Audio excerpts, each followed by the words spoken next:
agradecerles a todos pues la convocatoria.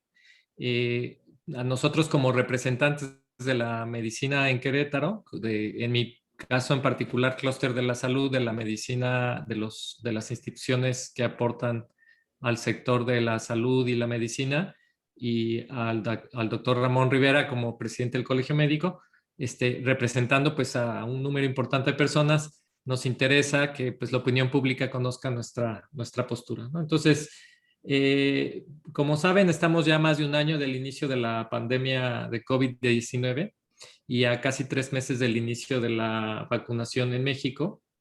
Y a pesar de que el plan de vacunación menciona de que a la par de que se vacune a los mayores de 60 años, se va a vacunar al resto de personal de la salud, es decir, no solamente a los que se consideran primera línea de atención, sino al resto del personal de la salud, pues a nivel nacional y particularmente en el estado de Querétaro, no se ha manifestado un plan de vacunación para el personal privado que no pertenece directamente a las áreas críticas de los hospitales que atienden COVID. Esto pues nos preocupa porque en los hospitales privados que hay en Querétaro, que representa el clúster y algunos no representados por el clúster, hay más de 3,000 empleados de la salud, no solamente médicos, hay gente, enfermeras, administrativos, que tienen contacto frecuente con pacientes con COVID y que no están siendo protegidos. Y también tenemos un registro de profesionales independientes que supera las 4,000 personas que tampoco les estamos pudiendo dar una respuesta. Al día de hoy, en el estado, a pesar de que ya se vacunó a prácticamente todo el personal del sector público, no se han vacunado más que 800 profesionales de la salud que trabajan fundamentalmente en las áreas críticas de los hospitales que atienden COVID, pero han quedado fuera todavía mucho personal de estos hospitales que no trabajan directamente en las áreas COVID, áreas críticas, me refiero, no a las áreas no críticas, y obviamente un gran número de profesionales independientes y todos los profesionales que colaboran en instituciones que no se denominan hospitales COVID.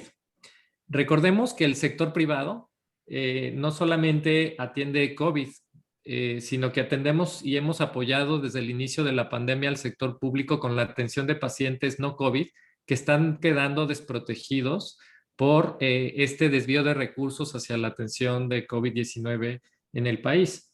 Por lo que exhortamos y queremos y pedimos que las autoridades pues consideren también este apoyo que se ha dado por parte de los hospitales y el riesgo al que seguimos siendo expuestos los profesionales de la salud que colaboramos pues tanto en hospitales privados, en farmacias, en consultorios independientes y que continuamente están siendo expuestos a este riesgo. Por mi parte, pues eso es el mensaje del clúster de la salud. Y bueno, Lenin, creo que Sí, seguimos con Ramón. muchas gracias. Vamos a darle la voz a Ramón Rivera, presidente del Colegio Médico. Adelante, Ramón. Gracias. Pues como saben, el Colegio Médico de Querétaro actualmente agrupa 23 colegios, asociaciones y diversas agrupaciones médicas. Tenemos un poco más de 1,200 médicos de diversas especialidades y médicos generales, médicos familiares, y la mayor parte sí han expresado su preocupación, puesto que en medicina privada no se ha logrado esta vacunación para los compañeros. Tras acercarnos a las autoridades estatales, se nos ha aclarado que estas decisiones pues, son de nivel federal y en su caso pues, representadas en Querétaro por la Secretaría de Bienestar a través de la doctora Rocío Peninchevera y de la coordinadora estatal de vacunación, que forma parte del ejército, la mayor médico cirujano Laura Cabrera. Desgraciadamente, la Secretaría de Salud en el Estado no tiene una injerencia en este proceso, más que como apoyo de la ejecución de plan federal, llamado clúster de médico y de la salud, así como de nosotros como Colegio Médico de Querétaro, es a quienes representan a las autoridades federales en el estado en el tema de la vacunación. Y sobre todo pedimos que comuniquen a las autoridades federales nuestra preocupación y también nos comuniquen las fechas y los compromisos, las estrategias que se van a tomar para vacunar a los profesionales de la salud restantes en el estado. No sabemos que medicina no solamente es pública, sino también medicina privada, consultorios, y el 90% de estos pacientes se atienden en primer contacto en los consultorios. Muchas gracias, doctor. Vamos con Mario Fernández Yáñez, él es médico especialista en enfermedades infecciosas. Adelante. ¿Qué tal? Buenos días a todos. Pues retomando realmente la preocupación de mis compañeros, nada más para hacer hincapié en la parte de que en efecto cerca del 80% de los casos se atienden en unidades de primer contacto, ya sean consultorios, ya sean hospitales privados, farmacias incluso. Y recordar nada más que esta enfermedad en el 80% de los casos también va a ser asintomática. Esto quiere decir que muchas de las personas, más allá de todos los cuidados estándar que debemos de tener, son potencialmente infecciosos para todo el personal de salud, y eso incluye también al personal que se encarga del aseo. Esto lo que quiero dejar claro es la alta contagiosidad de la enfermedad, y que no considerar a todo el personal médico y paramédico que se involucra en la atención de los cuidados de primera salud, pues es algo serio y preocupante. Adicionalmente, el otro 20% de los pacientes que van a presentar un cuadro clínico no necesariamente va a ser un cuadro clínico totalmente compatible con COVID. Pueden tener algún otro síntoma que no sea directamente sospechoso o incluso sin manifestaciones respiratorias y estar contagiando al personal de salud. De ahí la necesidad de que todo el personal médico y paramédico deba de estar cubierto, no necesariamente nada más los que trabajan en unidades críticas. Por último, creo que también es muy importante señalar que no por estar en una unidad de cuidados críticos, estas personas no van a desarrollar una enfermedad grave. Incluso muchos de ellos se pueden contagiar de personas totalmente asintomáticas, y estos médicos o personal paramédico desarrollar manifestaciones graves de la enfermedad. Es muy importante, por eso considero, y creo que todos mis compañeros están de acuerdo, que todo el personal médico y paramédico deba de estar vacunado cuanto antes. Excelente, doctor. Muchas gracias. Vamos a pasar a preguntas y respuestas. Les pido, compañeros, que se presenten y también nos mencionen de qué medio nos están acompañando. Así que vamos a empezar con Karen Munguía, que ya levantó la mano. Si quieren participar, porfa, ahí nada más levanten la mano y ya les voy dando yo paso. Así que iniciamos contigo, Karen, adelante. Hola, ¿qué tal? Buenos días. Gracias. De Códice Informativo y de Exa Querétaro, preguntarle al doctor, al presidente del clúster médico, del Colegio Médico o del clúster médico, quien pueda, corroborar nada más el dato. Estamos hablando de que son 7,000 personas, empleados del sector salud privado que no han sido vacunados, más o menos aquí en Querétaro. También si tiene información respecto al... Le hago las preguntas todas y ya sé que ahorita me responden. Respecto al registro de médicos que está impulsando el doctor David Berrones, él habla de que ya hay un aproximado a nivel nacional de 22,000 empleados del sector salud privado que no han sido vacunados y que ya se están registrando para pedir justamente que también a ellos se les apliquen las dosis. ¿Y se han tenido algún diálogo en específico con la secretaria o delegada de Bienestar aquí en Querétaro, Rocío Peniche, respecto a esta situación? Porque al final se sigue insistiendo en este tema de que serán pues, en días posteriores cuando se vacune a este personal. Sí, a ver, respondiendo a las tres preguntas, nosotros iniciamos un registro desde enero de este año a petición de las autoridades. La misma doctora Peniche, al principio nos reuníamos todos en la propia zona militar para ponernos de acuerdo en el tema de vacunación, y de ahí surgió la idea de generar un registro estatal en el que ya tenemos más de 4,000 personas registradas. Ese registro pues está compartiendo constantemente con las autoridades tanto de la Secretaría de Salud como la Secretaría de Defensa como la propia Secretaría de Bienestar. Y por otro lado, tenemos los registros de los hospitales particulares, de empleados de los hospitales particulares que también se están comunicando constantemente a estas autoridades que representan más de 3,000 personas. A la fecha, solo se ha incluido en la vacunación o en el plan de vacunación al personal de áreas críticas de los hospitales que se denominan COVID, es decir, hospitales particulares que atienden, que tienen el letrero de que atienden COVID, y solamente al personal de las áreas críticas, con algunas excepciones por ahí que se pudo ampliar a segunda línea, como lo denominan, pero nada más a estos. Es decir, están considerando primera línea solamente personal de áreas críticas, cuando, como todos ustedes saben, el 80% de los enfermos con COVID no se atienden en áreas críticas de los hospitales, sino de manera ambulatoria, incluso en farmacias, ¿no? Entonces, todo este personal en particular del sector privado, pues está quedando fuera. Y en el plan de vacunación nacional menciona que el 60%, es decir, que cuando se estén vacunando a las personas de 60 y más años, a la par se va a vacunar al resto de personal de salud, que no es, digamos, en volumen, pues nada comparado a los 200,000 personas que hay de más de 60 años en el estado y donde hay un avance importante en su vacunación, ¿no? Es decir, ahí hay una preocupación pues de nuestros colegas y de los el personal paramédico del sector privado, en que pues no se nos está dando una respuesta concreta sobre fechas, estrategias y mecanismos para generar esta vacunación, ¿no? ¿Sabe hasta ahora cuántas personas del sector privado se han contagiado de COVID? No sé si ustedes tengan ese dato y si habrá algunos médicos, enfermeras que trabajan en el sector privado que ya han sido vacunadas por el hecho de trabajar también en el sector público, porque hay algunas personas que laboran en ambas dependencias, digamos, instituciones.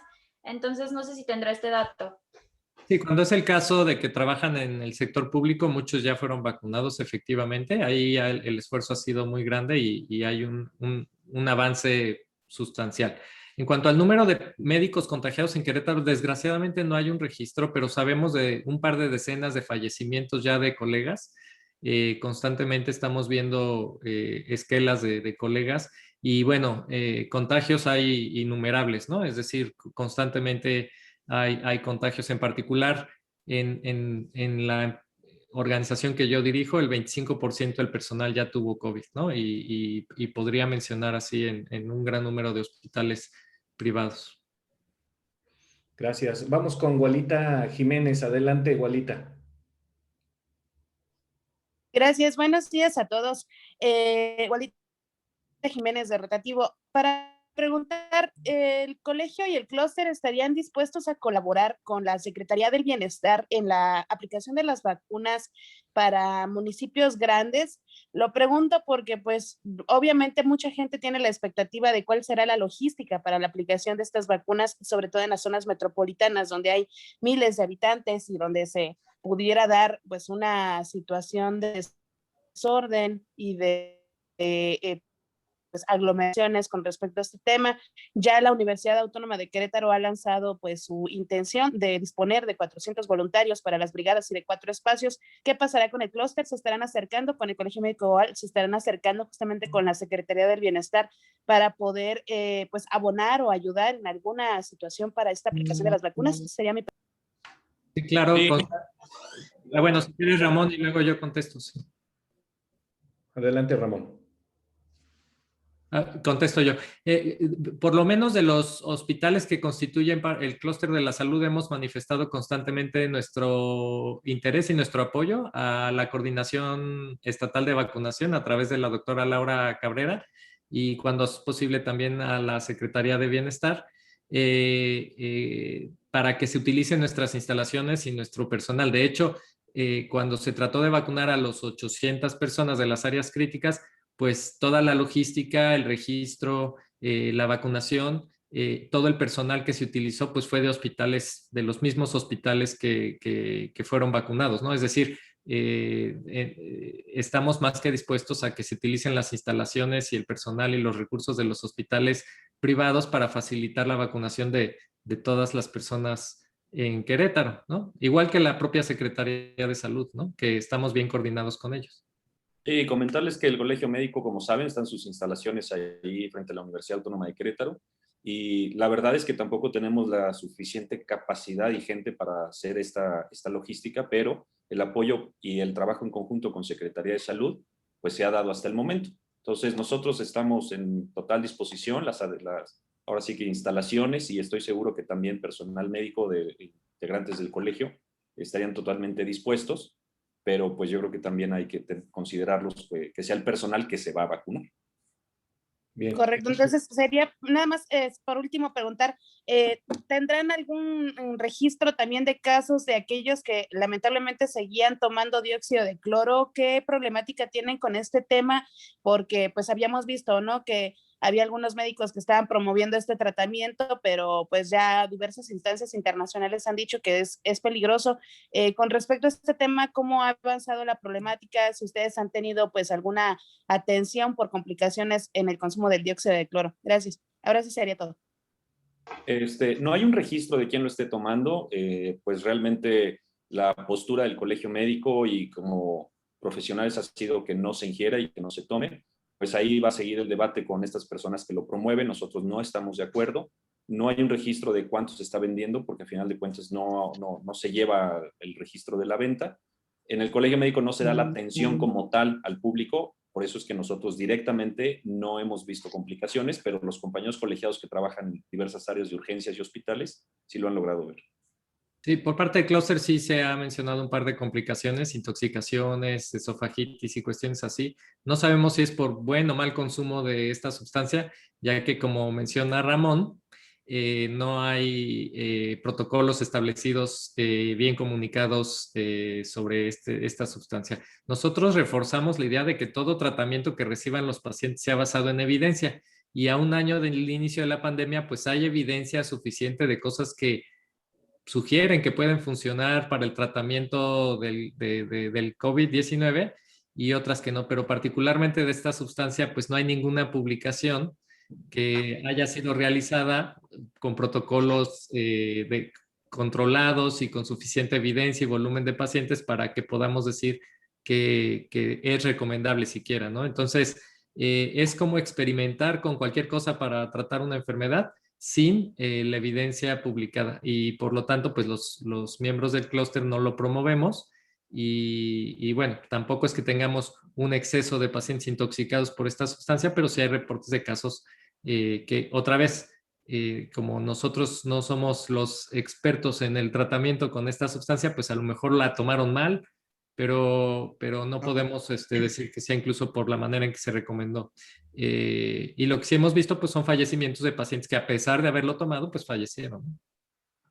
A este sentido, nada más me gustaría reforzar algo. El dióxido de cloro no es una sustancia terapéutica, así tajante. No es una sustancia terapéutica, pone en riesgo la vida y no debe de ser tomada, ni siquiera debe ser considerada, y cualquier médico alópata que se jacte o que cuente con un certificado expedido por una universidad y una cédula profesional no debe de promover el uso de esta sustancia. No es una sustancia terapéutica en lo absoluto. Bien, gracias, doctor. Vamos con Paulina Rosales. Nada más, nuevamente les recuerdo, levanten la mano y si se presentan nos dicen de qué medio nos acompañan. Gracias, adelante, Paulina. Gracias, buenos días.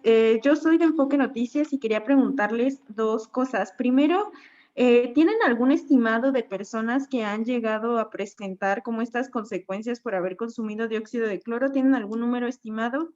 Y por otra parte, hace poco se presentó un amparo por parte de un médico, un especialista en otorrinolaringología, algo así, y mayor de 65 años, para que se le aplicara la vacuna del COVID-19. Saber si ustedes tienen conocimiento de este amparo y si tienen conocimiento de si otros médicos se han sumado pues a tramitar algún recurso jurídico para que les apliquen la vacuna. Bueno, del dióxido de cloro yo les pediría que ya paráramos el tema porque finalmente no estamos para promover ni para hablar del tema, estamos para hablar de la vacunación del personal privado. Y en cuanto a los amparos, sí sabemos y tenemos el antecedente de que está habiendo amparos de médicos de diversas especialidades para que se les otorgue la vacuna. Bueno, pues es un camino a explorar, pero creo que en la primera instancia es el diálogo con las autoridades, ¿no? Y llegar a acuerdos y colaborar, pues para llegar a buen fin, no solamente de cuidar a los profesionales que están cuidando a la población, sino también de ayudar a que la población esté protegida lo más pronto posible, ¿no? Gracias, doctor. Vamos ahora ¿Cuántos amparos se han tramitado? Disculpen, ¿cuántos amparos se han tramitado? ¿Cuántos médicos aquí en el estado son los que ya han hecho estos? En el estado. Ahorita en el estado no hay un registro como tal sobre los amparos. Estos amparos se han promovido de forma personal. Sí sabemos de que se realizaron en el norte del país, sobre todo para odontólogos, y tuvieron en algún momento un resultado. Sabemos que esto, pues sí, podemos promoverlo y en algún momento el Colegio Médico está pensando y está considerando hacerlo, pues si es necesario y no somos escuchados y no somos vacunados sobre todo, porque la intención no es ser escuchados, sino ser vacunados, entonces, pues llegar a las instancias que tengamos que llegar. Excelente. Muchas gracias. Vamos con Fátima Gómez. Adelante, Fátima.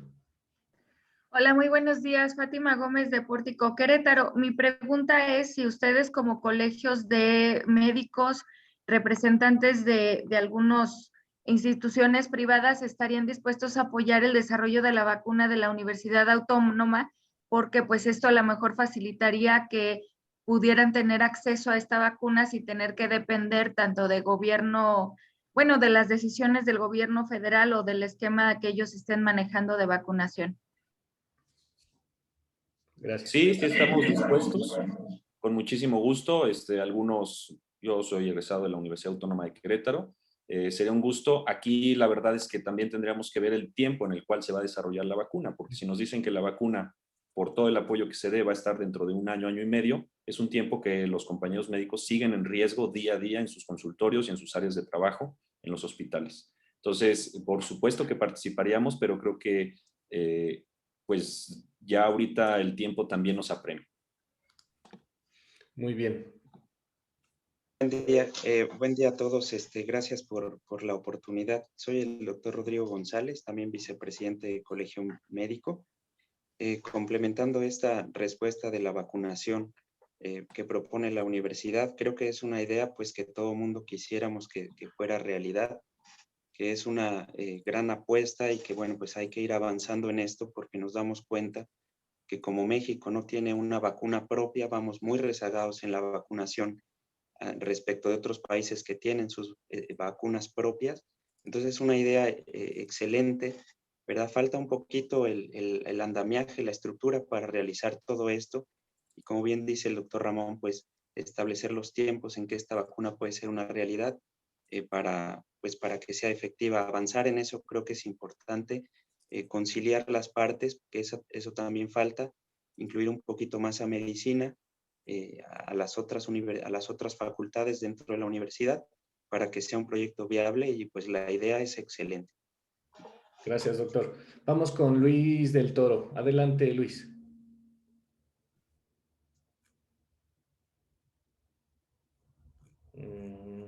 Tiene el micrófono apagado.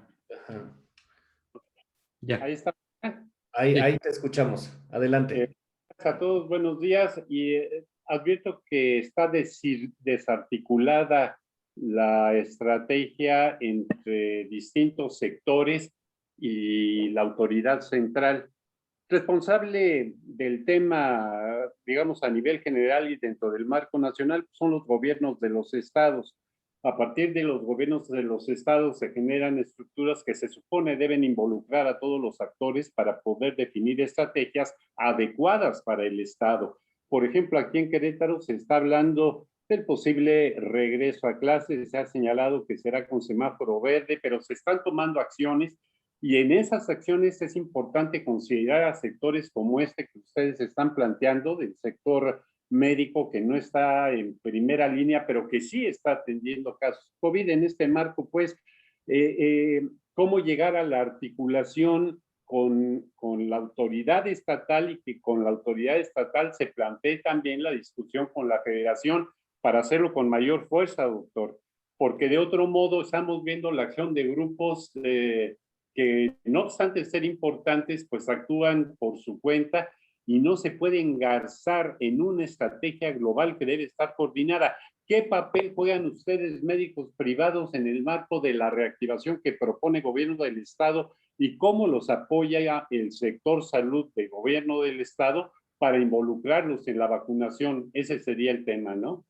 Bueno, el acercamiento con la Secretaría de Salud ha sido constante y abierta. Desgraciadamente, la Secretaría de Salud, en este caso particular de la vacunación, está sujeta a decisiones de nivel federal que son dictadas desde la Secretaría de Salud Federal, desde la Secretaría de Bienestar Federal, representada por la delegada Peniche en el Estado, Y bueno, por la persona que menciono, la doctora Laura Cabrera, que es como una representante del nivel federal, que sí se coordina con la Secretaría de Salud en el sector público y nosotros con ellos, pero desgraciadamente no hemos tenido todavía eco por parte de las autoridades federales, a pesar de que hay una constante petición de la propia Secretaría de Salud de que se nos considere.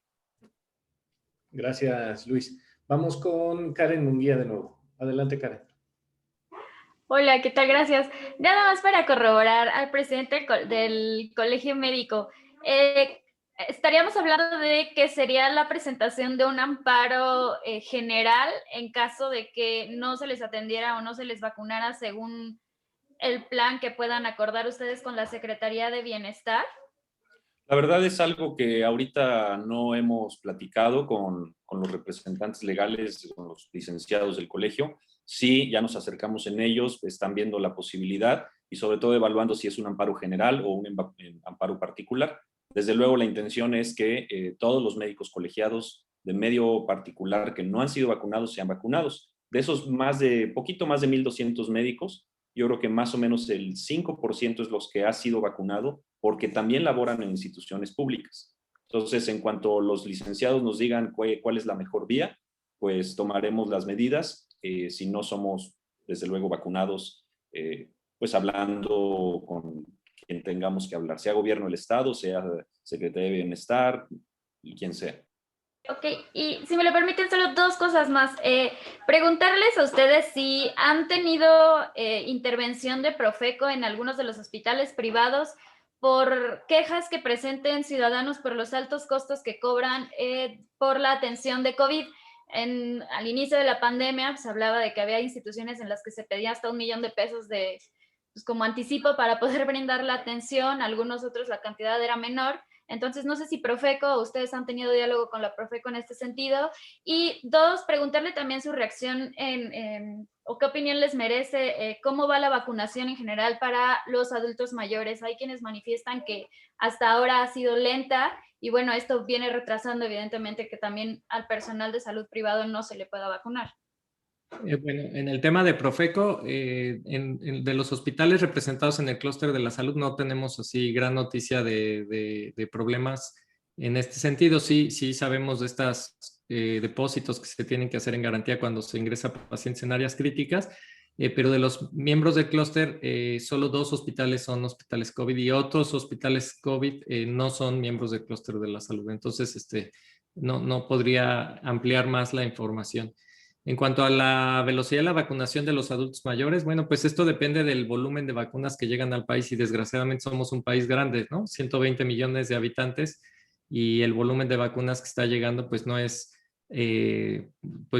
ni remotamente la velocidad con la que está llegando en otros países como Chile o como Estados Unidos y nos gustaría ver pues cifras similares, ¿no? Entendemos que ha habido problemas con el envase, por ejemplo, de la vacuna AstraZeneca, lo que ha frenado un poco la distribución de esta vacuna. Entendemos también pues, que hay un tema de relaciones exteriores que hace que fluya la vacuna con velocidad, pero y por eso creemos que se está empezando por municipios pequeños para que cuando haya volúmenes más grandes de vacunas, pues se tenga la suficiencia para actuar en municipios mayores. Pero pues un ejemplo es la Ciudad de México, que tiene 9 millones de habitantes y van bien. Incluso en algunas delegaciones ya están administrando segundas dosis, es decir, los refuerzos. Entonces, pues yo creo que también acá veremos algo similar. Faltan 3 o 4 municipios del estado para la vacunación de mayores de 60 años. Y bueno, pues creo que nosotros estamos dispuestos a apoyar como sector privado en este proceso y que también nos apoyen, ¿no? Sí, creo que parte fundamental del que se incremente la intensidad de nuestra demanda de vacunas, pues también reside en que hemos visto que han llegado más vacunas al aeropuerto estatal, ¿verdad? Desconocemos todas esas vacunas porque más que nadie ustedes ya lo saben, en reportajes pues de noticias o de otros portales periodísticos, ya van 3 o 4 arribos al aeropuerto de más de 100,000 vacunas, tanto de Pfizer como de Sinopharm. Entonces, pues no nos queda muy claro como gremio médico qué es lo que está pasando porque sabemos que ya hay más vacunas disponibles y pues hemos sido desplazados de esa primera línea. Realmente pues nosotros hemos atendido la pandemia, hemos dado la cara a la enfermedad, hemos puesto en riesgo nuestras vidas, las vidas de nuestros familiares, y pues esta situación de vernos desplazados, habiendo más vacuna en la entidad, es la que nos hace levantar la voz. Gracias, doctor. Tenemos espacio para 2 preguntas más y concluimos. Adelante, Paulina. Gracias. Yo nada más por último quería preguntarles, también esta semana se da a conocer que se busca acelerar, comenzar la aplicación de vacunas al sector educativo para que puedan regresar a clases los menores antes de que concluya el ciclo escolar. Saber su opinión también de ustedes como especialistas y si justo es pertinente que ya se comience la vacunación con este sector cuando pues todavía los médicos, por ejemplo, pues no han terminado de ser vacunados. Bueno, creo que aquí es muy importante que a nosotros, desde luego, nos preocupa quienes están al frente y desde luego son los compañeros médicos. No menospreciamos y no hacemos a un lado ahora sí que a los maestros, ni mucho menos, pero creo que sí se debería dar prioridad, así como hay un esquema de vacunación y comentaron en algún momento que primero iban los médicos que entraban directamente a áreas COVID, y creo que en el área médica todos lo entendimos y lo seguimos entendiendo, y hay especialidades que han dicho, bueno, pues primero a lo mejor a un neumólogo, a lo mejor un anestesiólogo, mejor alguien que está en contacto directo, pero también todos esos pacientes llegan a consultorios de primera línea, llegan a consulta externa, llegan a consultorios particulares, entonces, y van a seguir llegando. Entonces, yo creo que aquí no es lo que nosotros pensemos o decidamos, no nos queremos poner adelante de nadie, pero creo que así como en algún momento nos comentaron, si se lleva un orden, pues creo que también vacunar a no solo los médicos, sino todos los profesionales de la salud y todos los que trabajan en hospitales. Había una clínica de hemodiálisis que se acercó, imagínense, pacientes con quien los atiende, si en algún momento empieza a haber más bajas en dichos personal, pues creo que también la atención para la población en general va a estar mermada. Entonces, sería difícil poner aquí a lo mejor una balanza a ellos o nosotros, pero pues creo que debería de llevar ese orden. Y no es tanto regresar a clases o regresar al sector comercial, que todo es importante, pero también si nosotros nos ha pasado en los hospitales, la mitad del personal se va de incapacidad porque se enfermó de COVID, pues entonces, ¿dónde sacamos más médicos? ¿Dónde sacamos más enfermeras? ¿De dónde sacamos más trabajadores? Entonces, yo creo que también eso pues habría que valorarse, y ojalá los maestros pues también ellos consideren y prioricen y pues nos puedan apoyar para que ellos sigan. La intención es que todos queden vacunados. Sí, o sea, es decir, yo creo que lo importante es que si va a haber regreso a clases, pues los profesores y el personal de las escuelas esté protegido, pero todavía no regresan a clases. Sin embargo, las personas siguen yendo a recibir atención médica en todos los hospitales, en todos los consultorios, en todas las farmacias, y ahí todavía no se ha vacunado al personal, ¿no? Y incluso hay infectólogos, internistas, neumólogos, o sea, especialistas que ven COVID todos los días, que no han sido vacunados por no trabajar en áreas críticas de los hospitales, ¿no? Así de enfático quiero ser. Por supuesto que todos deben ser vacunados conforme sean expuestos, pero el grado de exposición el día de hoy es mayor para el personal de la salud que para profesores que todavía no regresan a la presencialidad. Y sí, obviamente reconocer que para regresar a la presencialidad tienen que ser vacunados y además con suficiente tiempo para que generen la inmunidad necesaria antes del regreso a clases, y obviamente pues eso también es importante. Pero repito, los alumnos todavía no están yendo a la escuela, los pacientes sí están yendo a los hospitales y a los consultorios. Solamente para dejar algo claro, a nivel mundial, la estrategia es que todo el personal de salud, aunque no sea eso de primera y segunda línea, es bastante relativo. Basta que les diga que en España se tuvo que recurrir a los estudiantes de medicina cuando fue el punto máximo de la pandemia. Entonces, creo que nada más somos el único país en el mundo donde todo el personal médico, y con esto me refiero incluso a las personas que se dedican al aseo, no están vacunados. ¿Qué quiero decir con esto? Todos deben de estar vacunados antes de abrir cualquier otro sector del país, justamente para poder darle atención a los enfermos. Exacto. Muchas gracias. Pues, ¿alguna conclusión, Juan Manuel, Mario, Ramón? Pues por mi parte nada, exhortar a las autoridades a que, bueno, y recordarles que estamos abiertos al diálogo, a volvernos a sentar en la mesa y a generar estrategias para la vacunación de del personal de salud, y que al igual que pues hay que considerar a todos los sectores, pues como decía Mario, ¿no? La política o la recomendación a nivel global es que todo el personal de salud, independientemente de si pertenece al sector público o privado, es decir, sin discriminación, sea vacunado. Sí, a mí me gustaría enfatizar mucho que desgraciadamente pues no estábamos listos, se cerraron muchos sectores a nivel nacional, se cerró el sector turístico, la construcción, la educación, pero el de salud no se pudo cerrar. Es el que ha seguido durante un año trabajando, se han tratado de conseguir camas en muchos lugares, en muchos hospitales. Sabemos que hubo una saturación, actualmente parece que la curva va bajando, pero no dejan de llegar pacientes. Entonces, yo creo que sí es muy importante que las autoridades tomen en cuenta que los que se siguen y seguimos en el día a día, porque es el trabajo y así lo decidimos y lo hacemos con gusto, seamos considerados para ser vacunados a la brevedad. Y pues que la verdad es que el Colegio Médico y el clúster estamos en la disposición de sentarnos, platicar, acercarnos, pero también llegar a donde tengamos que llegar para que todos los compañeros que no han sido vacunados sean vacunados, independientemente de que estén colegiados o no. Pero pues la intención es que todo el personal de salud sea vacunado aquí en el estado de Querétaro. Excelente. Mario.